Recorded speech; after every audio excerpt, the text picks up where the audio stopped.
found it less daunting standing at the foot of Choi Oi and looking up at that 8,000 meter peak than standing in front of you guys tonight. And the captain shouted down and said, "Are you okay?" And I sort of, what do you say to something like that? And I said, "Our master's fallen off the boat." And he said, "I can see that." There's another tool that you can use nowadays, Google Earth and the internet. We planned our trip. It took us about 2 hours to do the entire route. Three beers, 4 in the case of Mike. And a small group of the people within the mountain club have decided that they'd like to find some socially redeeming way of using their skills. We're also looking for a good reason not to spend a day in the office. We also had lots of time to think. You're going at 4.7 kilometers an hour. I can walk faster than that. Looking into the void while hanging off a piece of twine made my pants shake violently. I ended up thinking about milkshakes a lot. There's no milk on Zanzibar, hardly any fridges, and I didn't see any cows. We were cycling along looking for a campsite, and I stumbled onto an elephant having its afternoon snack. I was quite shocked, so I backpedaled pretty quickly.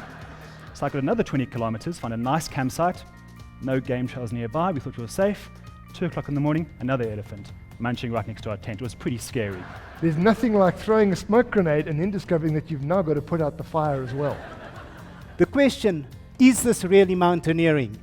I believe that you still have to walk up the thing, and it's still a bloody big mountain, and you still need big legs to do it. But I trained with my backpack for about a month, and I'd packed bags of mealie meal and tins of chickpeas and lentils, and I trekked around Bedford View and, thought if somebody had mugged me, well, they were in for a big surprise.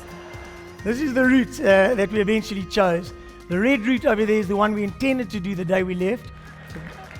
The yellow route's what actually happened. You'll see in a minute exactly why. The yellow route's not a recommended route, incidentally. Against the wind, right on the equator. I didn't know the process of how you die. So I sat there and I closed my eyes. Where's the white light? No white light. So I opened up my eyes and I could still see everything. After a long day in the saddle, it helps to have a really good spot to sleep. And if you carry a tent, the options are pretty much endless. Outside of the cities and the towns,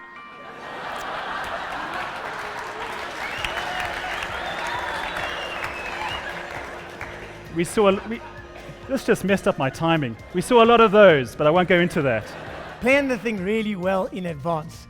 Get well organized, but don't spend so much time planning and getting organized that you never leave. I really believe that what you put in is what you get out, and don't love something too much that can't love in return.